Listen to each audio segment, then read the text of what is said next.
Il 26 marzo del 1945 il battaglione, su allarme, alle 21 e circa, prese posto su un'autocolonna e venne inviato come prima destinazione a Rovigo. Dopodiché, dopo una breve sosta, si traghettò il Po a Ponte Lago Scuro, si attraversò Ferrara e Argenta e si arrivò a Luga di Romagna. I mezzi di rinforzo vennero ritirati e quindi noi dovemmo procedere a piedi. Con una marcia circa di 35 chilometri, il battaglione raggiunse Imola, dove si accantonò nelle poche case ancora in piedi.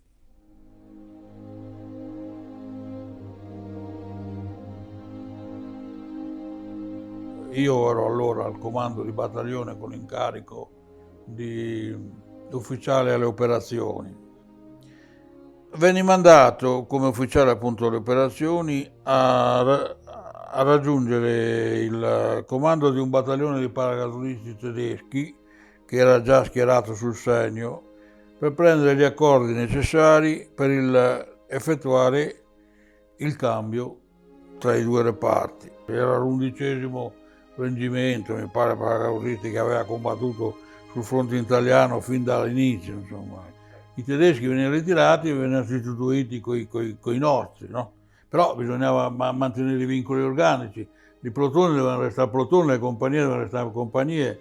La compagnia, non so, che aveva i mortai doveva essere schierata per poter usare i mortai. Insomma, era tutta una questione tecnica che io andavo a valutare, a studiare per riferire poi al mio comandante. A un certo punto fu richiamato indietro e tutto il mio lavoro non è servito a niente perché invece il battaglione fu spostato su un altro tratto di fronte che non aveva niente a che fare con quello e quindi si immaginò, si pensò che ci avessero spostato per non farci mettere a confronto con i fanti della Cremona, che erano quelli dell'esercito del sud, che erano arrivati in linea anche loro in quel periodo.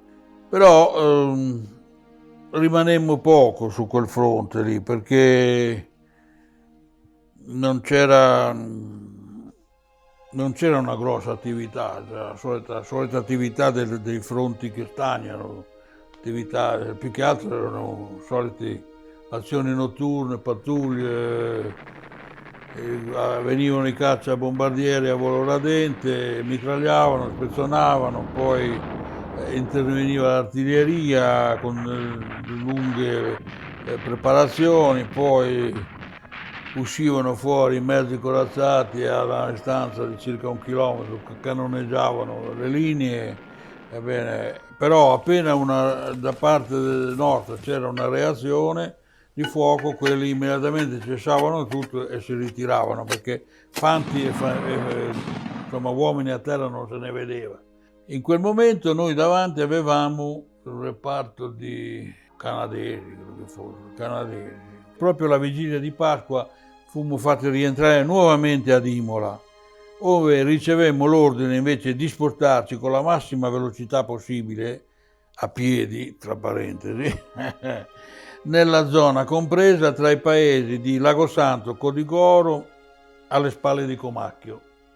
Perché in quella zona le truppe britanniche avevano, cioè proprio inglesi, avevano ripreso l'avanzata, in quanto che un'intera divisione di fanteria tedesca, però turkestana, quelli prigionieri russi che erano stati poi arruolati nell'esercito tedesco e avevano composto un'intera divisione, si chiamava la 162esima divisione Turkestan, si erano ritirati improvvisamente, una defezione.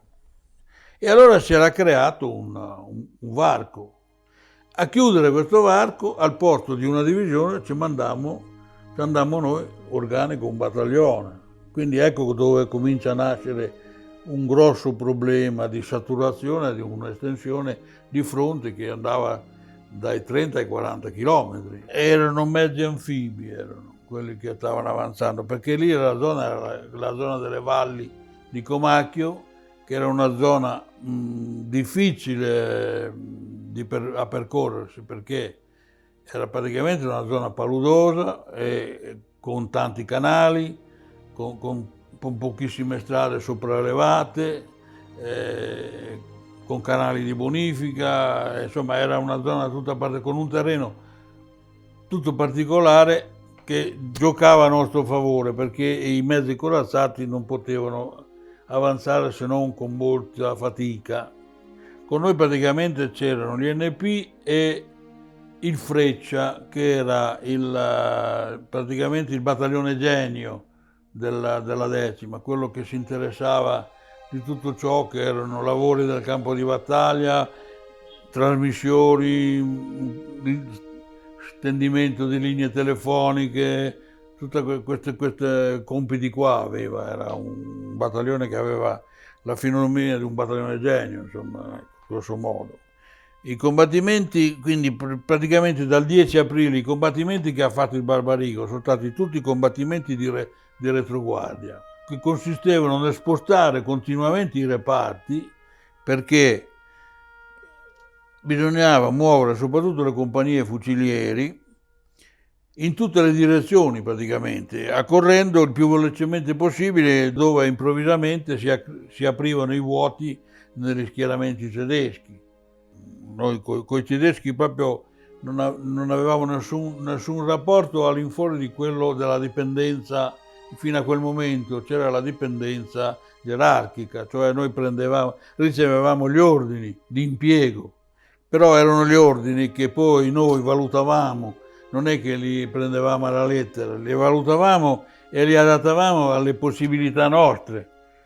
Non potevamo buttare allo sbaraglio il battaglione e bruciarlo così in una fiammata, è chiaro, c'erano delle vite umane, tutti giovani, al di sotto dei 20 anni, noi ufficiali eravamo altamente responsabili della vita di questa gente, quindi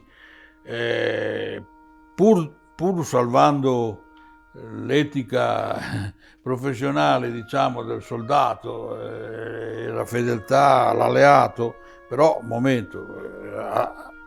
vagliavamo ogni ordine che arrivava e quegli ordini impossibili non si eseguivano, quello è fuori di dubbio.